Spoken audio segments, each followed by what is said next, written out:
Hi, everyone. I'm Danja Burris, Associate Chair of the Department of Media Studies and Film here at the New School. This afternoon's talk by Laurie Anderson marks the start of her involvement as artist in residence with this year's Dorothy H. Hirshon Film Festival. Dorothy Hirshon was a trustee of New School University for 61 years. She had a passion for film and media arts education. It's due to her generous bequest that we're able to present these events to students and faculty. This third year of the festival is dedicated to experimental media making, including film, video, audio, and multimedia. There are several events throughout the next couple of weeks devoted to discussing and presenting experimental media, all of which you can read about in the events card, which was distributed at the door. All of the events are free, and we hope that you can attend several of them. Laurie Anderson represents quintessentially the type of artist, mentor, thinker, and teacher that we strive to understand in our field of media studies. Since her days as a student of fine arts and sculpture at Columbia University, she has made her name as a musician and performance artist, always pushing the limits of the technology she's used and questioning the reasoning of modern society and the content she's written. Laurie is here today to talk to students and faculty and share a bit of her background as a media artist. We'll have some time for a few questions at the end of her talk, and students who have signed up for Laurie's master classes this Thursday and Friday will have the opportunity to continue the conversation with her and learn one-on-one from her. Just in from her latest film screening at EXPO 2005 in Aichi, Japan, please welcome our artist in residence, Laurie Anderson.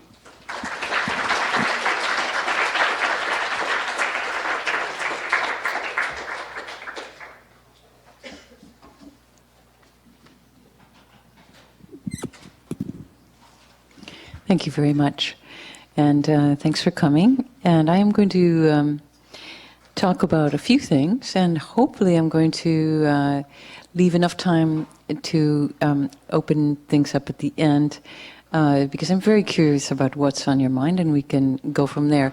This is, I'm going to start out with some general sort of thoughts about this and that, and eventually move to some more like practical things about working as a multimedia artist and various, I would call them like turning points, really.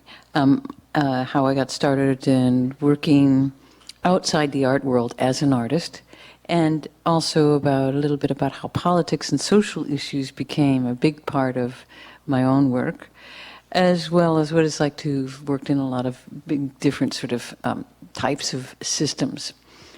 Along the way, I'm going to tell you also about some things, the way things have failed, and because I think, you know, failure is probably the thing that's taught me the most about what I want to do. So I really value the moments when things really completely fall apart, and we can talk a little bit about the dynamics of that and what you do when that happens.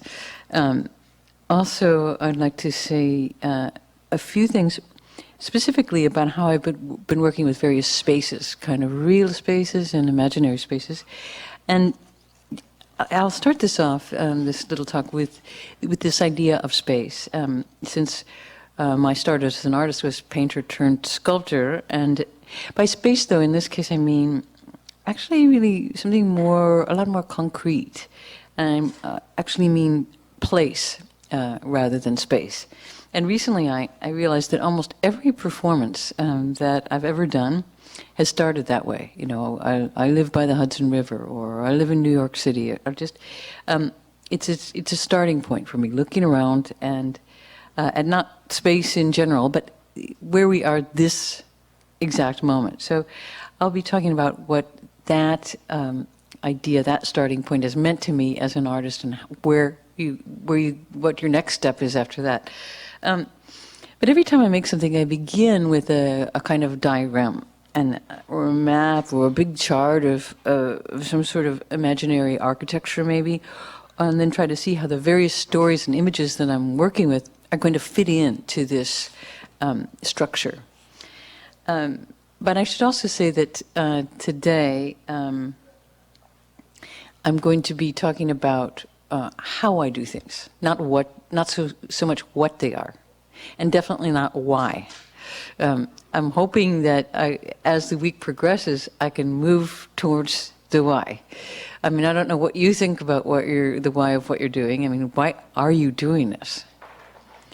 It's a question I think that rises up in every artist's mind every day, probably. You know, what's the point? What are you trying to make this for, and for who? So some of those questions we'll look at again tomorrow or later in the week about what an audience means and what the what is that you're making. So today, as I said, I should just say then, in a very general way, that what I do is essentially multimedia. But I've never, of course, really been sure what that means, and obviously it means that that there are many. It can mean that there are many elements to a work, of course. It can also mean that you just work in series. Sometimes you're working on a book. Sometimes you're working on a record. Sometimes you're an installation or a concert, or, in my case, also sometimes orchestra scores or film. And recently, the thing that has been exciting me the most is the project that I just finished in Japan, which was garden design, music for gardens, and. So I won't be talking specifically. So I'm just going to say very generally that that's kind of the stuff that I do. And then we'll talk specifically about maybe one or two of the projects. But now I just want to say a couple of things about digital work, because I know a lot of you are involved with technology on a creative level. I mean, I saw of your laptops as I was coming in, and I basically, you know, there's obviously such a huge array of tools available to artists now. I mean, it's mind-boggling, and I recently have begun to have a lot of doubts about whether I or other artists as well are really using the right tools, the ones that we're actually good at using, and obviously. Using the same tools in the same ways, you can make things that look pretty similar to the person sitting next to you, as I'm sure you're all aware, and add to that the allure of new stuff, which can be absolutely overwhelming. Then again, my whole life as an artist has been a kind of potential problem, and no matter what the technology was, you know, this idea that if only I could just upgrade to that next, you know, level of equipment, even if it was like a Super 8 loop going up to another kind of thing, that it would solve all the problems of the project. I'm sure you're familiar with this. Yes, I see I'm not the only, I see two other people who have this problem in this room. They're going, yep. Anyway, it's also true that I think that when you have no ideas at all and think your life is over as an artist, that sometimes, and I'm sure some of you have had that experience, I know I'm not the only one who's had that experience, that you can look around and just goof around with your tools. Just play with them. Just, you know, see what they do, and they will suggest things to you. Just, you know, it's just called a sketch, or kind of goofing around is what I think of it as. Anyway, I do have a friend I wanted to mention, and he's an English guy who's planning to open a big multimedia workshop where artists can use a lot of these very cool new tools. And the building used to be a mental hospital, and we were sitting around talking about how much art schools are like mental hospitals. You know, these long corridors, and people are locked away in their studios, and they're working on really specific, really kind of peculiar things with like enormous concentration. And I was telling my friend my theory that, you know, artists weren't using the right tools, and I suggested doing some projects at this place, which he was going to turn into a club, like a multimedia sort of club. And these were going to be some therapies for people who've been using like too much technology. And they would include things like, you know, scale therapy, which would be about how to change scale really, really quickly. And like on the one hand, we're all, you know, obviously meaningless specks of dust floating around in the cosmos, and on the other hand, how you can suddenly really fill up a whole room with a single really, really good idea. And the idea here again, on another level, is to get away from this idea that you're the rectangle, the little rectangle that you stare at all day, this little screen, can somehow contain a lot of stuff. I mean, it can contain a certain amount, but its limitations are so severe that you can forget what they are, especially when you think in terms of scale. Another would be speed therapy, which would touch on how St. Thomas Aquinas describes the way time seems to stop between messages from angels. And the angel delivers this message, 1,000 years go by, of absolutely zero, no information at all. And then there's another totally unrelated message. And time just seems to kind of halt between these messages, and there's no stream, no connection. So speed therapy would speculate about what happens in these like digital pauses. This is fairly long-term therapy. Another would be like ego therapy, which would ask the question, is art about self-expression? And this might involve building some like three-dimensional sort of prototypes. And I'm thinking of a room that I was planning to build in my loft at one point, and it was going to be like an ego room. It was a very tall vertical room filled with posters of my own shows and, flattering photographs of myself and awards, great reviews. And in the middle of this was going to be like a, trampoline, so I could just keep jumping up over and over. And then there's identity therapy, which is based on the principle that if you don't know who you really are anyway, it really frees you. So I got this idea from some friends who work in an office, and they said that they were getting like really jagged from their coffee breaks. And every time they had coffee, they were just feeling like more and more driven and wowed. And it wasn't like relaxing at all. And so they started having these wig breaks instead. And around 11 every morning, they would just go into this small room and they would try on wigs for 15 minutes. And after a while, they really weren't that certain who they were anymore. And so they found this pretty relaxing. So that's wig therapy.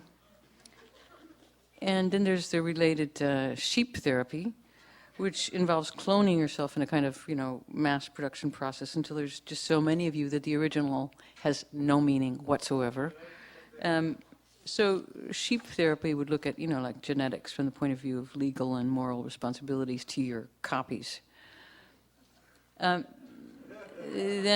there's taboo therapy, which involves finding out what really grosses everyone out.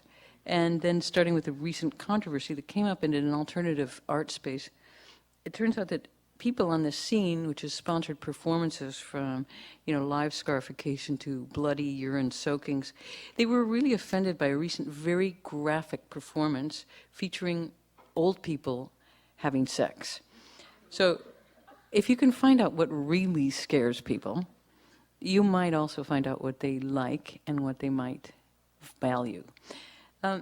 In music therapy, there's words that never appear in songs therapy, which involves writing lists of these words: vapor, lawyers, calcium, imbrication, and so on, and then writing songs using as many of these words as possible.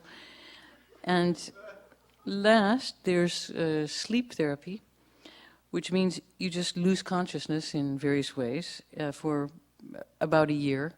And when you come to, there'll be like a whole lot of new things that are bothering you.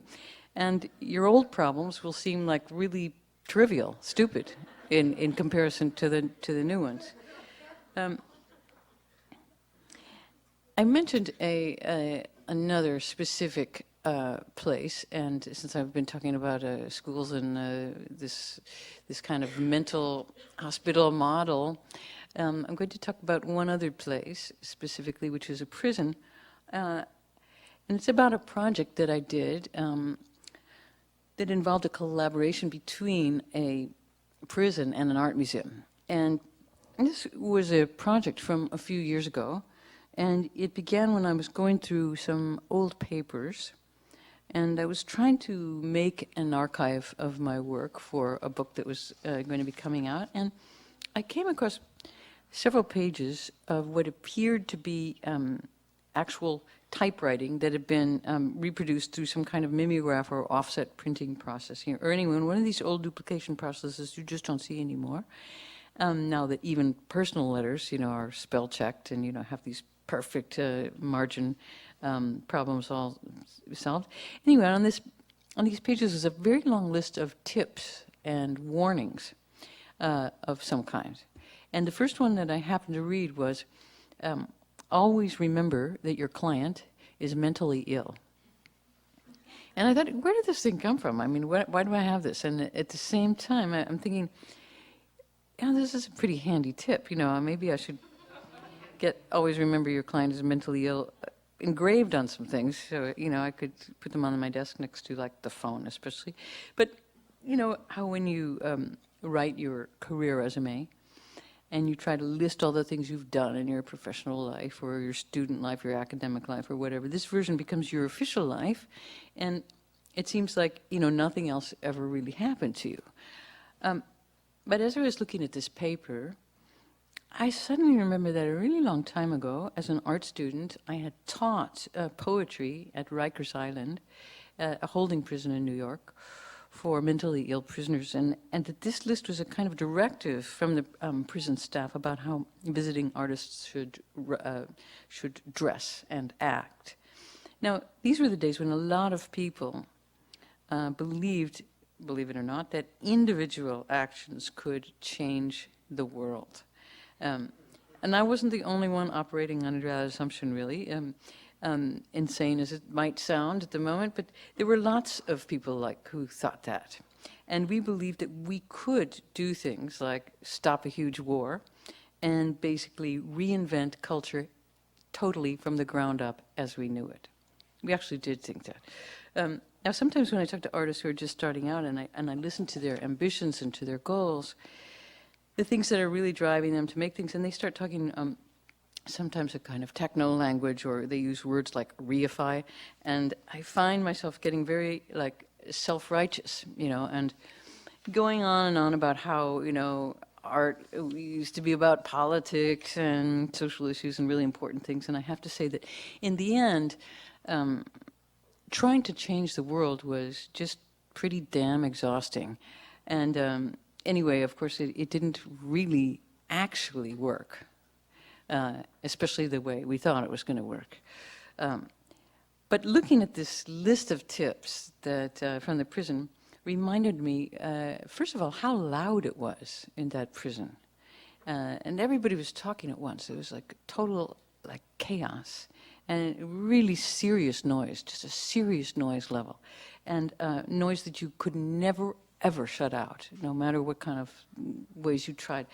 And I remembered too, that around this time I used to spend a lot of time in night court in New York. And night court is where you go after the precinct and the holding pen, if you happen to get arrested after working hours. And I liked hanging around night court because there's always something going on. And there were a lot of pickpockets and prostitutes and bicycle thieves and, normal kind of night stuff. And they're all talking at once, and lawyers are running around. It's kind of amazing, a big picture of a city. Or at least, an alternative to what you might, another view of the city that you might get from one of the filters of the art world or the galleries or the malls or it was a look at what was going on. Now, Night Court was also a major stop in what I called my European night tour. And when friends would arrive from Europe, and they'd usually get to the city around 5 or 6 in the evening, and they'd be really jet lagged, and so I would take them to a few places to kind of orient them to the city, as well as just to try to really tire them out. And the tour was about 6 or 7 hours long, and sometimes it lasted till dawn. And we started out by walking over to Chinatown for food, then we'd stop in at Night Court to check out what was going on. And if you haven't been there, I highly recommend going there. It's 100 Center Street, open all night, 7 days a week, and it is free. Now, actually, one of the first art pieces that I did took place partly in Night Court, and this was back in 1972, and it was something called the Institutional Dream Series. And the idea was that I would sleep in various public places to see if this place would influence my dreams. And I chose places like public bathrooms and a park bench and a public library. And I tried to get as tired as possible and then just lie down and fall asleep. And initially I wanted to do this because I was really interested in taboos, and public sleeping is a really large one. Other people really have a hard time putting up with somebody, really, that's decided to become this vulnerable. Also, I thought that public places would be really uncomfortable, and there's a good chance that this would intrude on the dreams that I had in some way. Now,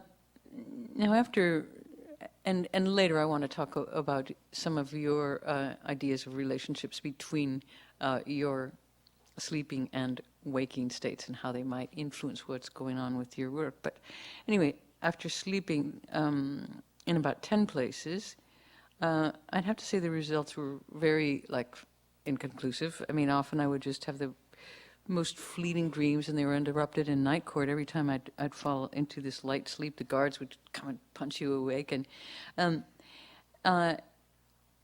every American citizen, in fact, every citizen from anywhere, does have the right to sit through Night Court. They just don't have the right to lose consciousness there. So I was finally asked by the court officer to leave and not come back. But anyway, back to the prison project. As I was saying, I had found this list of tips, and I was thinking about it. And then about a week later, I was asked by an art museum in Austria to do an installation project. And the museum was in this really little town called Krems, about an hour from Vienna.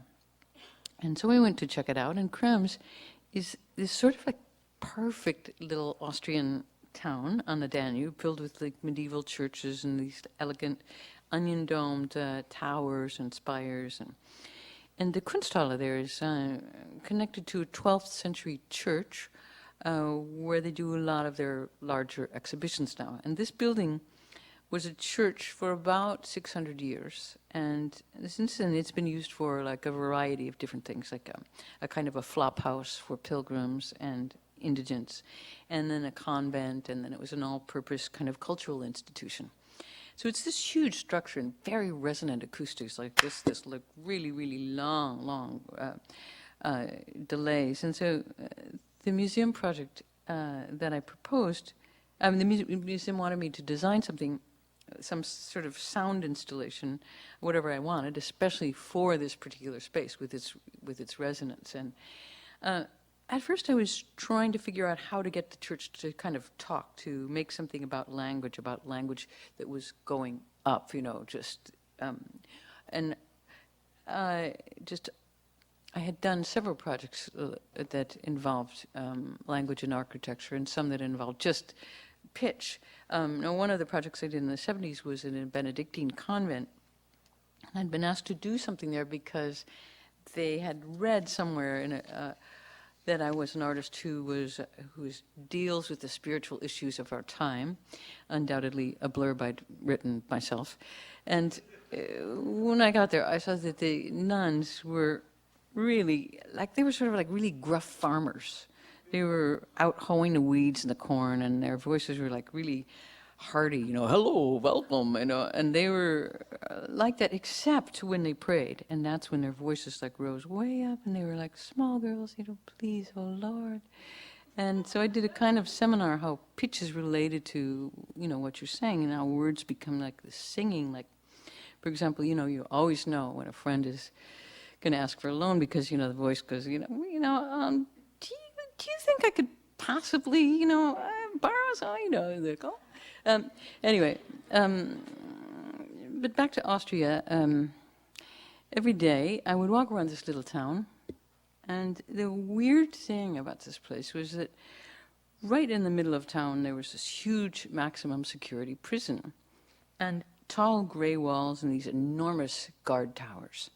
And it was really strange because mostly, prisons are built out on the heaths or, in some inhabited, wild, faraway area.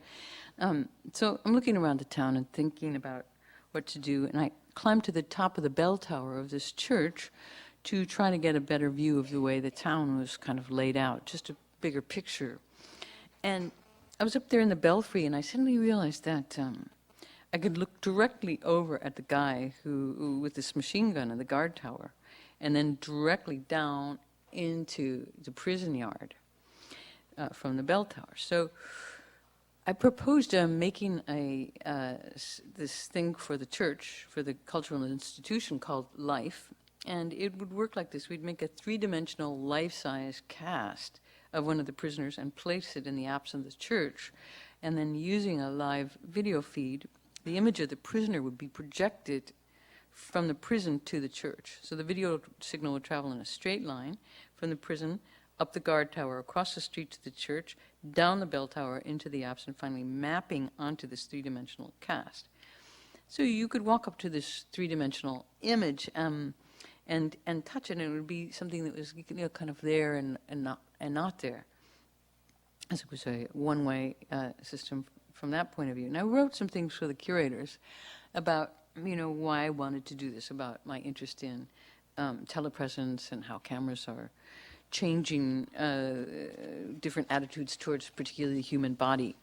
And so incarceration versus incarnation kind of thing, and distinguish the prison and the church. And I said I thought it would raise some interesting questions about time and icons and cameras and the function of institutions. Now, of course, I was also pretty nervous about this idea as well. It's one thing for a priest to deliver a sermon about evil incarnate and in a church, and it's really another thing to actually come in as a foreigner and teleport a prisoner into the apse. And so I'm going to get back to that idea later. But at any rate, the curators of the Kunsthalle were enthusiastic about doing the project. But a couple of weeks later, they discovered that Austrian law forbids the representation of the prisoner's face.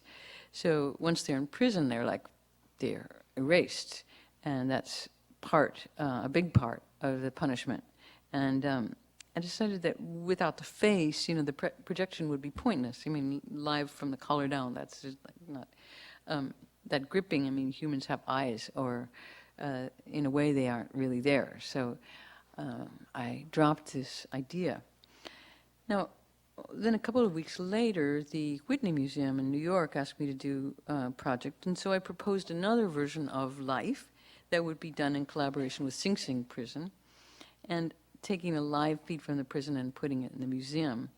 And in this case, of course, it would be more about the function of two guarded institutions, prison and museum, and about what they choose to protect and why.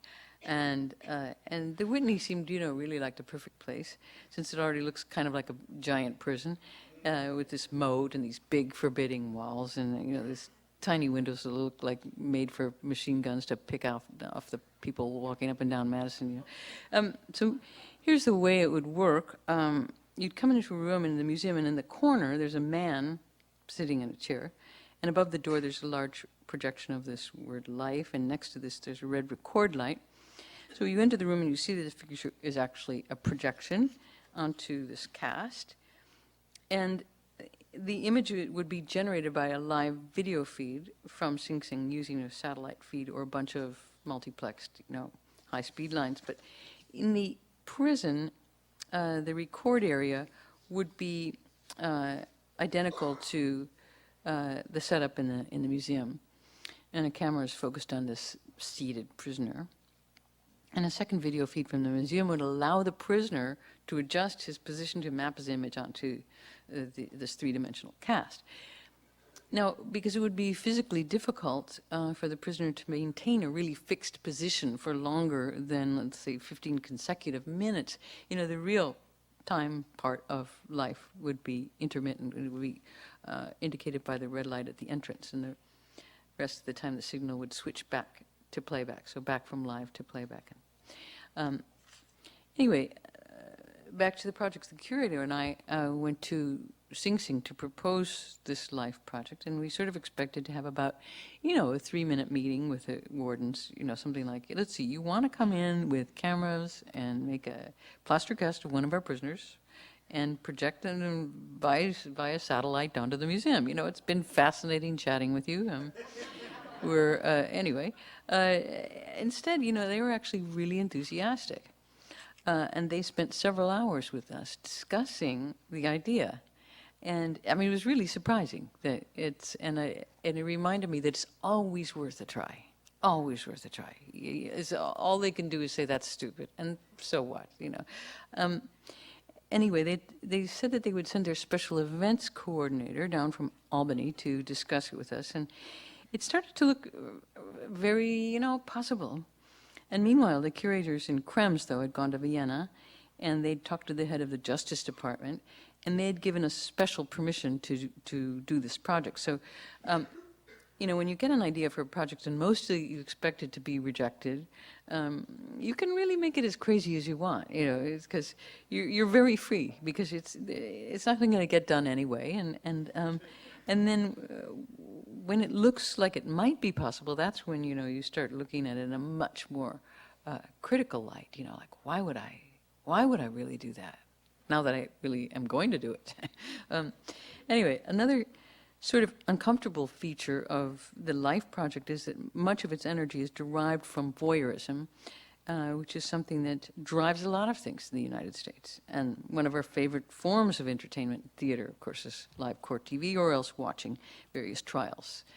In the past, O.J. Simpson, now Michael Jackson, there's practically nothing we love better, except maybe sports, which also has this dramatic advantage of not knowing at all how things are going to actually turn out.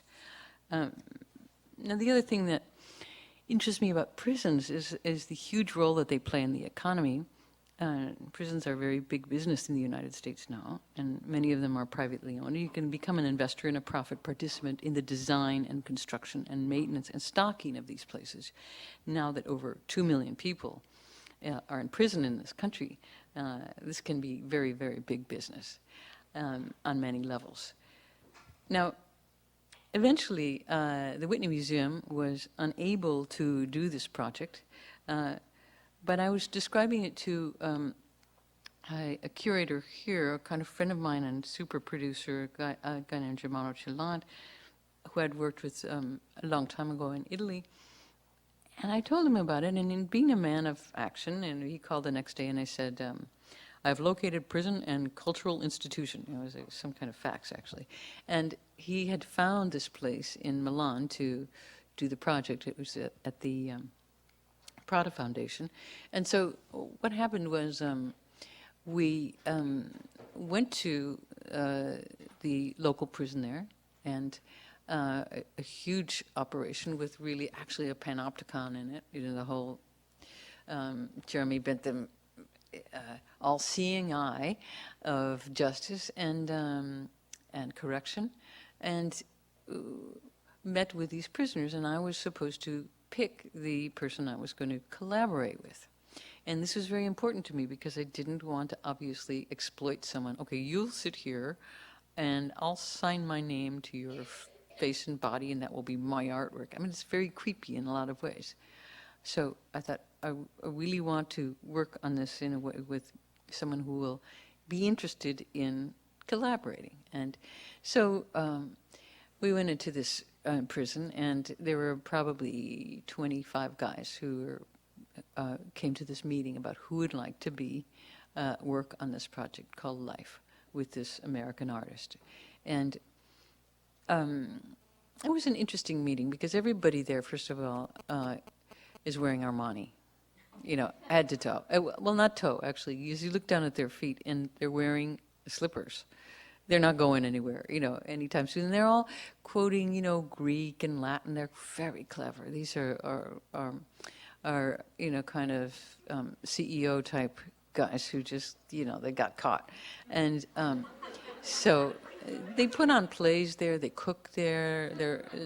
I mean, I stayed for lunch many times, and their relatives were bringing them virgin olive oil, and they're cooking with big knives and stuff. And I was there at Easter, and they made a whole bunch of really. It was really eerie, kind of white little sugar lambs, kind of sitting down on a big platter. I thought, what an image for prisoners to make these innocent little lambs, and serve them up. And anyway, so they were all hanging around, and we were talking about what this was and why I wanted to do it. I said I wasn't going to talk about why, today, but I was trying to talk about why. And so many of them were writers, and they were spending their time in prison very well. They were playwrights and poets, and they were fascinating people, fascinating and super clever. So you have to I suddenly realized that I had been kind of automatically, sort of very subtly, my gaze was being moved over to one of these guys. And just unconsciously, I realized I'm suddenly talking to him. I was not in control of this at all. It was not me deciding the person. They had already decided who was going to do this. And they were just too polite to tell me that. And so I'm eventually talking to this guy, and whose name is Santino, Saint, by the way. This is the translation. A bank robber who had also murdered some people on the way out of the bank, protecting his newly acquired property. And so Santino and I were talking, and I said, how do you understand this project? And he said, I see it as a virtual escape. I said, you're my guy. And so we did this project at the Prada Foundation, and we carved up 3 miles of the streets for cable. We really did it right. It was really satisfying to do something that was, we didn't really compromise on anything. We really tried to think about all of the angles and do it in a way that made some kind of, made its point. Anyway, in the end, it was a big surprise to me, because I had a room about this size as one of the entrance rooms, filled with black sand. It's kind of gently and very dark, very, very dark, and about 30 little tiny figures with projections on them, a kind of little Greek chorus in that room to introduce this prisoner. And it was something that I had done several times. The first little character like that I made was in 1975, and it was a little, called fake hologram is what I called it. And it was a Super 8 loop projection onto a little figure that would sit in the corner, which is also now in a big retrospective of my work that's traveling around. This is, and I'll just tell you about that for a second, because I like side trips, So I made this little thing because of one of the things was that I was interested in was scale at that point. Really, so radical shifts in scale, and also in corners. What this space of a corner, what can happen there, what it is. And so in 1975, I made this little figure called At the Shrinks. And so you come into a big room, and over in the corner on the floor is sitting this really little character who's telling the story about, and if I can remember it, I can tell you. It sort of goes like, for a while, so this is this little character talking. For a while, I spent some time seeing a psychiatrist, and I'd get to her office every morning early, and she was, I I was sitting in a corner, and on one side was a window, and the other was a mirror, and she was sitting across from me. And I could tell by slight movements of her eyes whether she was looking at me, or out the window, or at the mirror. And she looked at the mirror a lot, and at one point let's see, how does this go? I'm trying to reconstruct. This is a very long time ago. So one time, kind of in passing, to some remarks she made, I said, well, it's kind of like the lip marks that appear on your mirror. And she said, I don't know what you're talking about. And I said, these marks that, on Monday the mirror is clean, and by Friday it's covered with these lip marks. What's going on? And she said, I don't see any lip marks. And I said, well, why don't you come and sit in my chair, and you can see them from here. Now, I'd never seen her get up out of her chair before. I didn't even know she could walk, really. She gets up out of her chair, sits down in my chair, and goes, oh, lip marks. And I realized that, the way the sun is coming in through the window, hitting the mirror at an angle that she, from her point of view, couldn't see them. And it just looked like it was covered with greasy lip marks. So, and this was one of these processes that, you at first you think, that's weird, and then you just get used to it, and eventually you just almost kind of depend on it happening. And so anyway, the next time I saw her was the last time, actually, and she said that she had discovered that her 12-year-old daughter had been coming into the office during the week and kissing the mirror, and that the maid would come in on the weekends and wash off the marks. And it was at that point that I realized that we were seeing things from such literally different points of view that I wouldn't have to see her again. Anyway, it was one of the kind of point of view problems that I was working on at that point, little stories that are about, you see it so differently than I do, you really do, and also the dynamics of conversation at that point for me were really much more interesting to me than the monologue that you can get in if you're just talking about what I think and what I see and what I hope for and what I dream of. You just kind of, if I hear more about myself, I'm going to just die. I know that you, as artists, know what that feels like. It's just so claustrophobic of, me, and, it's actually also after spending a lot of time in Japan recently, I really am much more tuned to this fact that we live on another side of the planet that is very, very different from their side of the planet. And I learned that in many different ways. But one was that we come from the Western side, which is the side of egos, heroes, Greeks. They come from the side where that just doesn't make any sense to them whatsoever. You don't. If you're having an argument, and we had many arguments with the American team, the Japanese team, they would never say, Akira is angry. They would say, there's anger in the room. So it is not about what you possess. And it is so utterly different. And I've found that that's very valuable for me as an artist to have a look at that, because you can just die of claustrophobia, in the West, or loneliness. Take your pick, whichever comes first, and it's something that I think artists are very tuned into, and more tuned into than other people in, in other parts of society, I think, because for various reasons. And not that artists are more egotistical or lonelier than postmen or people or waitresses, we all are. But I think that sometimes artists kind of get it better and probably suffer more from it because they're very aware of that as well. So, in any case,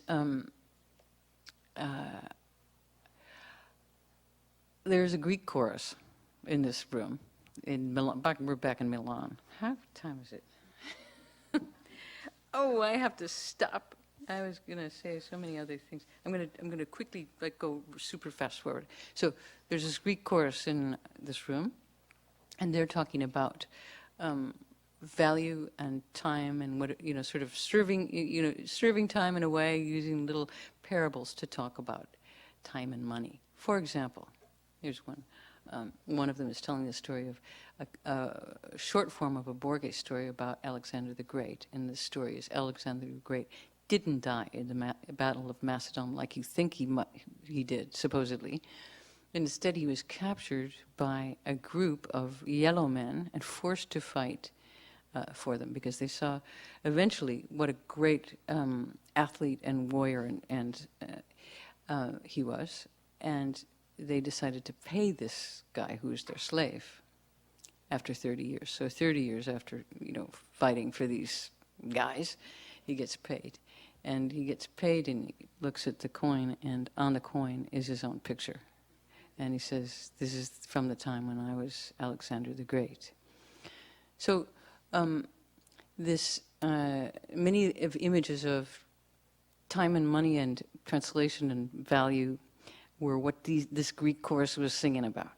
Then you get into this room where Santino is sitting there very proudly. His girlfriend visited him every day, right? I couldn't see her. But they had made an appointment because you can do like a lot of things in prison and in Italy.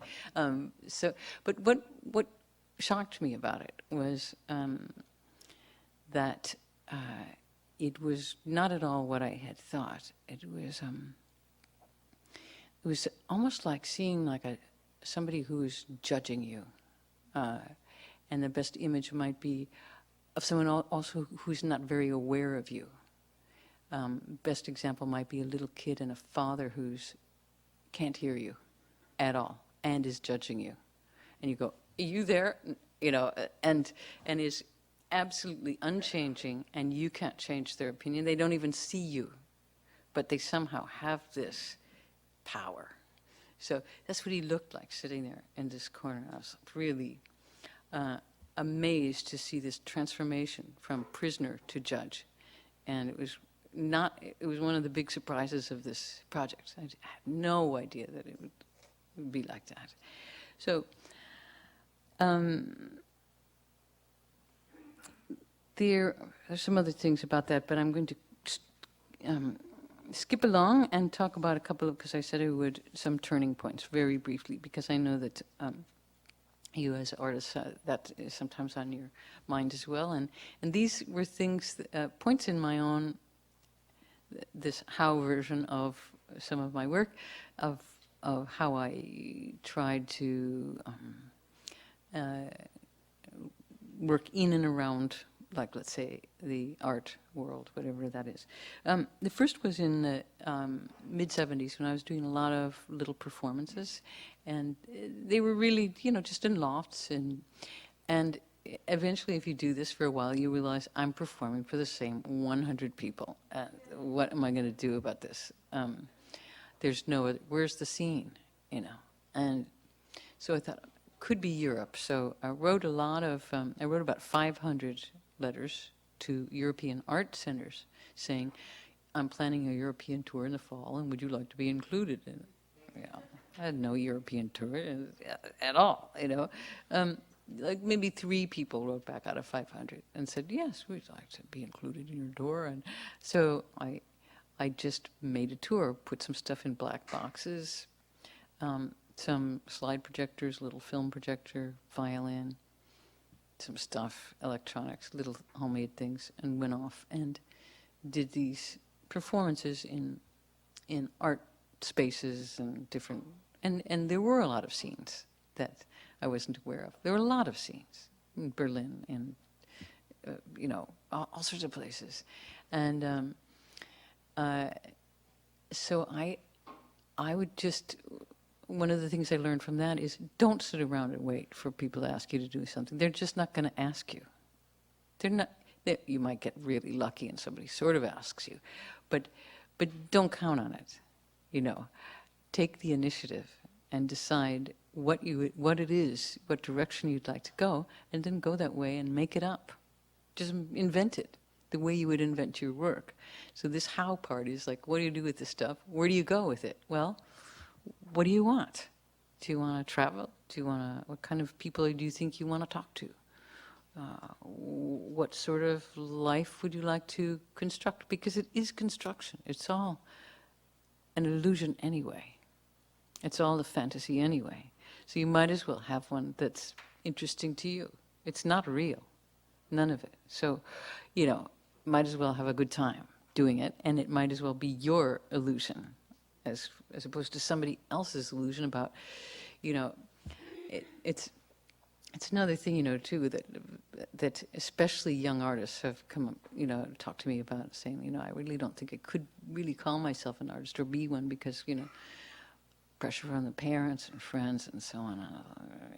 And I have to usually say, I'm sorry, I hate to say this to you, but not that many people care what you do, and sure, few, but, they care about as much as you care about what they do. It's not going to totally rock your world if somebody goes, I'm off to Berlin to be a film editor. Or you're going, great, sounds great, And so I think that's a very important thing to realize that, and to remember, I know you realize it, but to remember that you can completely invent this. Completely. Nobody's stopping you unless you're in a really difficult situation and people really are stopping you with change, but I doubt it. The second thing that kind of, let's say, turning point for me was when I was in the late 70s. I was asked to do some of these performances, and at this point we're like music and images and stuff that was going on. And I was asked to do these things in Houston in an art museum there. And it turns out that they didn't really have it wasn't set up for that at all. I don't know why they even asked me. They didn't have chairs, they didn't have projections, they didn't have a sound system. They were like, yeah, we would like to do performance art, but they didn't have anything. So they said, what we're going to do is book you into the local country and western bar. I said, okay. It had a big Conestoga wagon on the marquee, and like, all right. And and an amazing huge sound system, and this woman who showed up, a very small woman wearing like kind of very frilly stuff, and she's one of those Texan women who's in like deep disguise, looks like like hey, and she's a sound engineer, and I said, I like to play pretty loud. And she said, she was so withering. Oh, she said, I'm sorry, I've been the sound engineer for, and she named like 7 giant, huge bands in Texas. And she said, I think I can handle you and your little violin. I was like, okay. Really, one of these like super tough people who's like disguised as a, Anyway, it was, she did a great job. But anyway, started out this performance. First of all, the regulars showed up first, and they were like just cowboys and cowgirls, having a good time at the local country and western bar. I'm thinking, oh God, it's going to be. Then comes like the art crowd, Houston art crowd, really late, dressed in black. Show me kind of art crowd, you're like, watching these two mix is going to be fun, so they're all hanging out, and I'm thinking, this is going to be like just horrible. But I started doing these things, and I realized suddenly that the regulars were totally into it. And, I'm playing the violin and telling these stories, and the stories are a little weird, but Texan stories are pretty weird too, And so they're kind of like getting it, and I went, wow, this is my escape. I can get out. I can get out of the New York art. I can get out of not just the New York art world. I can get out of the art world. it was my ambition. I was really feeling like, who are these people? It's I can't stand hearing them talk about that stuff anymore. It's like so, and so it was really exciting to me to be able to do something out of my context, out of my world. No, it's not that I don't appreciate the art world. For some things I do, but for some things I find it unbearably academic and extremely claustrophobic, and all of those things that we all say all the time. But anyway, and that we also, on the other hand, value because it's works at least a couple ways. Anyway.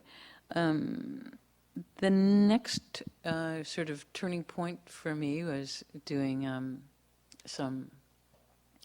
I was doing a lot of things like in various places at that point, art museums, clubs, all kinds of like different venues.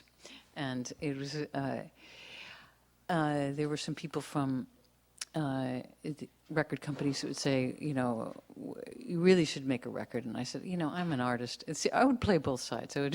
I'm an artist. I don't work in pop culture. Well, you just are, So I was like just going back and forth all the time.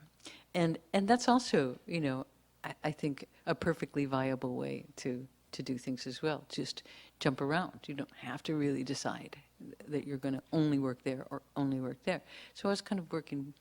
And at that point, I put a record out that I'd produced and myself and pressed like 1,000 copies, and I was just doing a mail order out of my loft. And I got a call one day saying from a British DJ, and he said, "We'd like to order some of your records." And I said, "Great, how many?" And he said, "We need 40,000 by Thursday, and then we're going to need 100,000 by the end of next week." I was like, okay. So I called these people from Warner Brothers who were coming to my shows, and I said,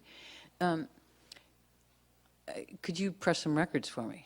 And they said, that's not the way we do things at Warner Brothers Records. You sign an 8-record deal, and then you blah, blah, blah. So I actually did that, and I wasn't sorry, really. And it was an interesting way to learn about pop culture, be in pop culture, whatever. And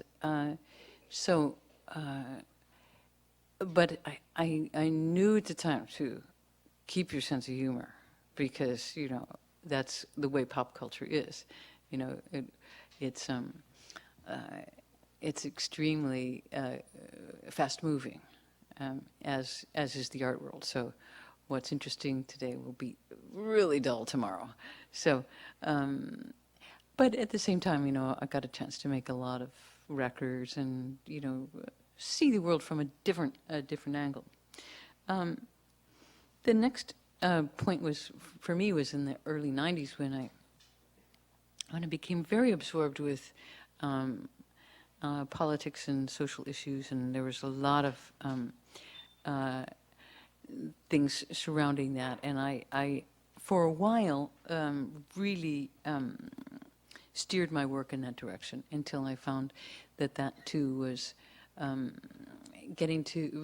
verging on what you could almost call a certain kind of propaganda, using ideas to kind of clouding them in sort of art and pushing them along, and I thought, this is not an efficient way to convince people of anything, and it's not a good way to do art either. So we can talk about that a little bit later, but that was a revelation to me. And the next one, and I'll make these last two really, really brief. The next was I got back from a big tour in the mid-90s, and this was, 40 people on the tour or something like that, musicians and technicians and projectionists and whatever, and big trucks and so on, and people, production managers and lighting designers and electronic people. And because at that point I was doing a lot of things. For example, really, more or less, you're taking equipment that lives in production places or recording studios and putting it on a stage and using it as musical instruments. that was not something that was easy to do. It's something that not hardly anybody did, because for one thing, this stuff is really delicate, so you tend to use, the more road hardy things, which to me don't sound as interesting. Anyway, we got back from that tour and unpacked the trucks, and production manager goes, "That was fun. What do we do next?" And I said, "Well, next, I put the stuff in storage and look for another commission, like any other project." And I thought, well, what would I do if I didn't work like that? What other model could there be? And so I decided to look for a Medici. And what I did was put all my work into a box, and it fit into a pretty small box, like CD-ROMs and books and films and records and things like that. And I made a kind of 5-year plan, and I sent it to Paul Allen, who's the guy at Microsoft, and I said, "I'm looking for a Medici, and would you like to support my work? Here's my 5-year plan." And, thinking, I'm never going to see this guy. He writes back and says, "Well, let's talk." And so I met this guy, Paul, in a bar. And I'm a very proud person, and it's very hard for me to ask things of somebody else. So I was super nervous, and had this beer like, we're talking like, I'm drinking like this, and it slipped through my hands. They're so like sweaty that slipped through my hands, broke on the floor all over his like white pants, and I'm like, "Oh, babe, your dream is over," So he had a great sense of humor, so it didn't bother him, and he said, I'll do this, I'll support this." And so for a while I had a big kind of production company. Now that's a weird thing to do for a single artist, and I would say I don't recommend it at all. I think for me, I did it for like 3 years, and it was a nightmare. I mean, I thought, well, I'm going to get a lot of big things done, and you do, but then it's almost like a production line. And plus there are all these people standing around going, "What do we do now? What do we do?" And I was like, oh. If you can do it with some other people, maybe as a cooperative or something, maybe it would be interesting. And there's so much room to experiment with this. My experiment in this was a kind of a failure. I mean, I did do some things, but they drove me crazy, and it actually made me want to run screaming away from anything that said multimedia in any small type, or like I just hated it, and plus all of these companies then are calling me up going, "We have this great engine that does Honda and Honda and Honda.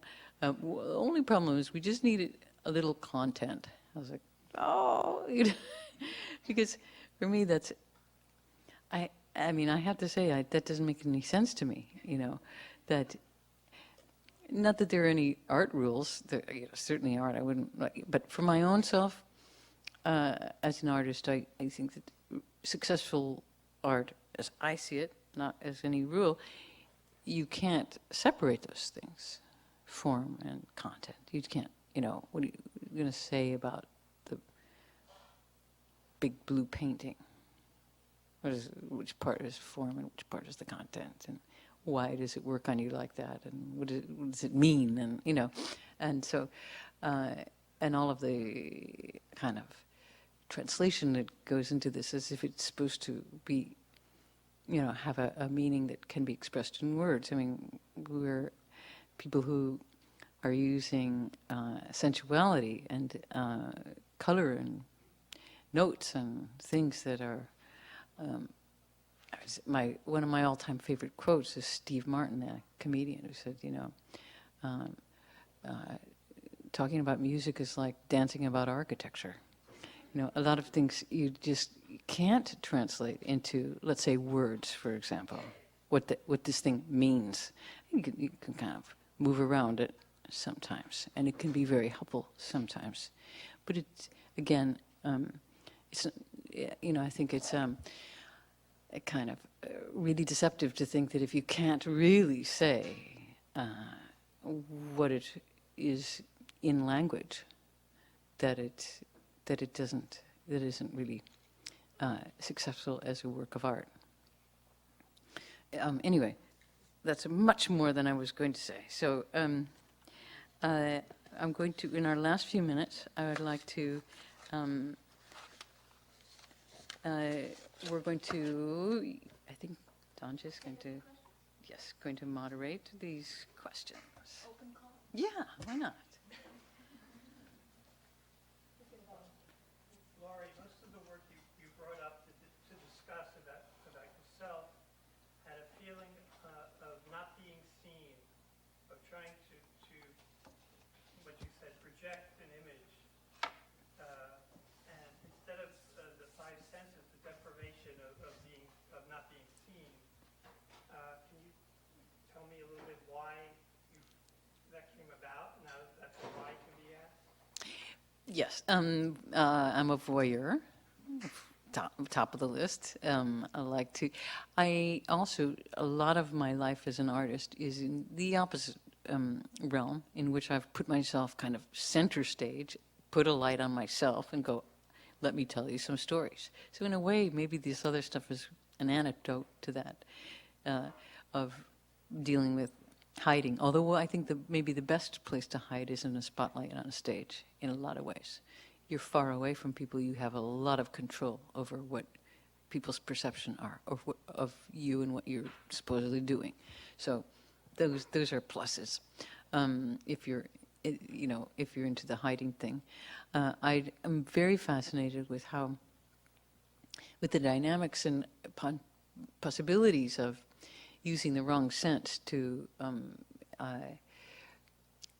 perceive things. So, and goofing around with that, because it reminds me how stupid we are, really, and how we have all of these really built-in, corny filters of how we see stories or how we hear sounds and how they resonate for us. So I like to try to think of how can you smell with your eyes, let's say, and you think, yeah, it'd be hard to do, and then you realize, it reminds me of my own limitations as a sentient being, that I'm missing an awful lot here, and it reminds me to try to sharpen up, and not go for these cliches that are everywhere, that are forcing us to kind of cram our experiences into fab storylines of who you're supposed to be, what you're supposed to do next. It's so boring. Why would you be an artist and just follow that line that somebody else wrote for you? That would be stupid. That would be a waste of your life. Not to use your mind and your senses mostly. So deprivation for me is a way to kind of learn how to sharpen, rather than just, it's just so dull.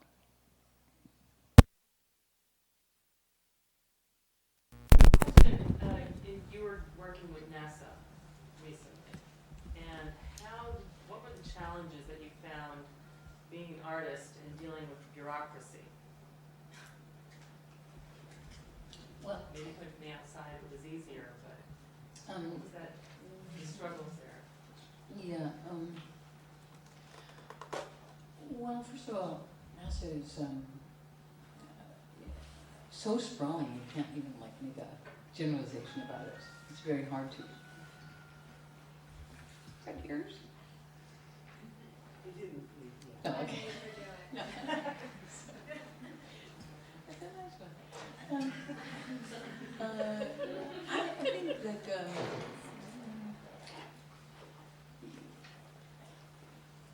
it was so different in each art of NASA that I can't even make a big statement about it. And I wasn't working so much with the bureaucratic parts. I mean, there are plenty of bureaucratic elements in NASA, but I was mostly meeting with people who were kind of troubled by certain things, like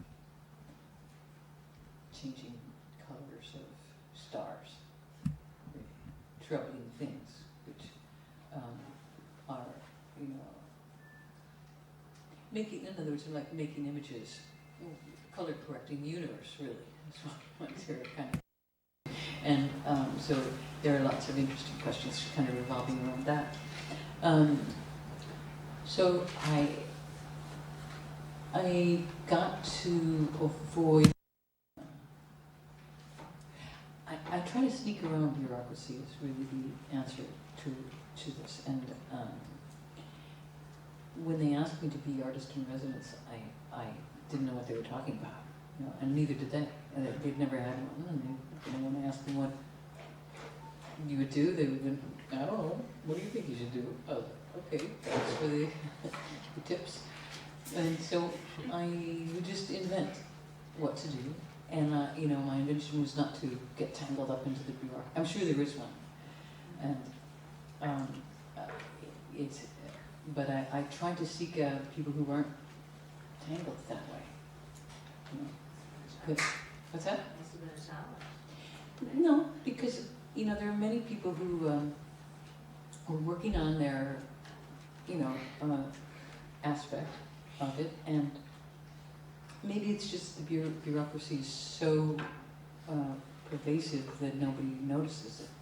Maybe that's it as well, in a way that if all of us were working on one of the problems in propulsion, let's say, typically no one in this room would have a grip on the whole thing at all.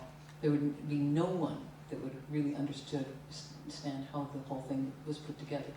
So it's built in that it's fragmented information. I don't know if that's really bureaucracy. I'm sure it translates that in that way. But like I said, I try to not gravitate towards something that would be like that. One more. I was not sure if I should ask that question. There were 2 points you were making where I wasn't sure if you were telling an invention or if you were telling something that is really the truth. One is the Austrian prohibition to not represent prisoners' faces. When you were saying that, first I completely believed you, and then the doubts started to occur. And the second was the image of Italian prisoners with big knives making sugar rackets. Are both facts? Yeah, I'm really trying to tell you when I'm inventing things. And those two sound very unlikely, I know. But the thing about the representation of prisoners is very much on the cusp, because I was given the permission, I was initially given the permission to do this, and then they went to their version of, let's say, the Attorney General in Vienna, and who said, we won't give the permission, and then that was reversed. So it's something that's really being debated there.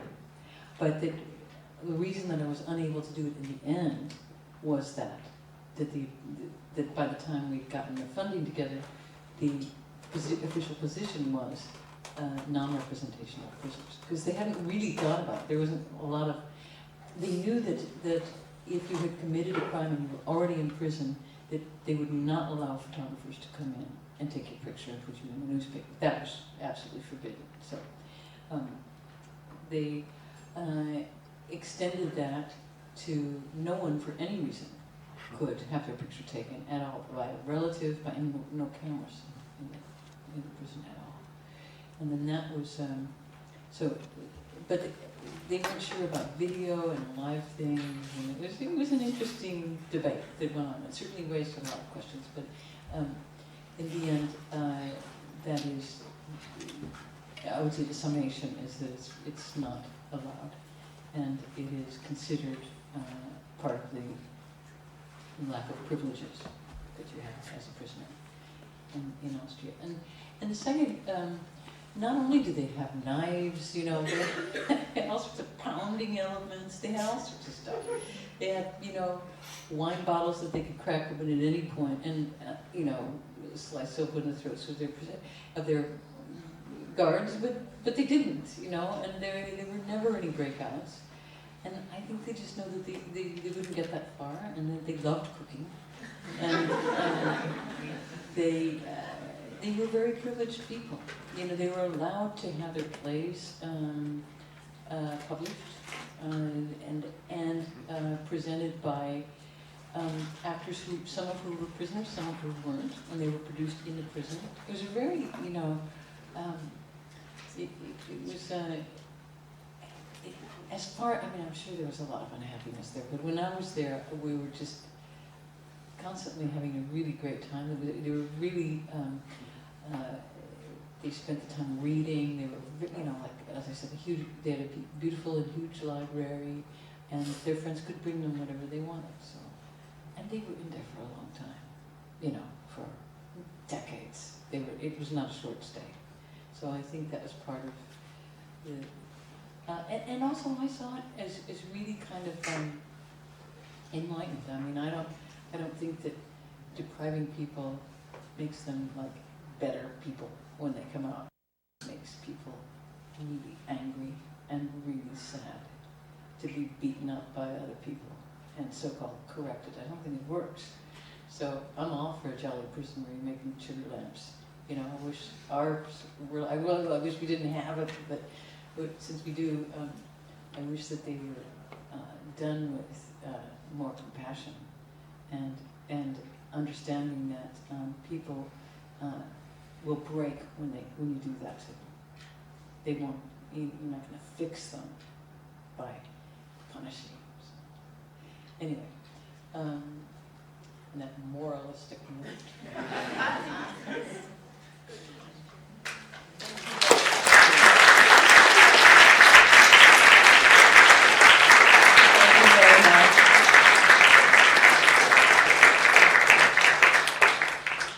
Words of experience and encouragement. Laurie will be with us again tomorrow night in Tishman Auditorium at 7 p.m. Free admission. Doors are opening at 6:30. Please come if you can. A few classes are attending, classes that meet on Tuesday nights. A special treat in addition to hearing more from Laurie is that there will be a screening of her latest film work, a work produced on high definition video titled Hidden Inside Mountains, that will this be the U.S. premiere, actually, or has it screened in Voila? Please come, 7 p.m. tomorrow night, Tishman Auditorium. Thank you.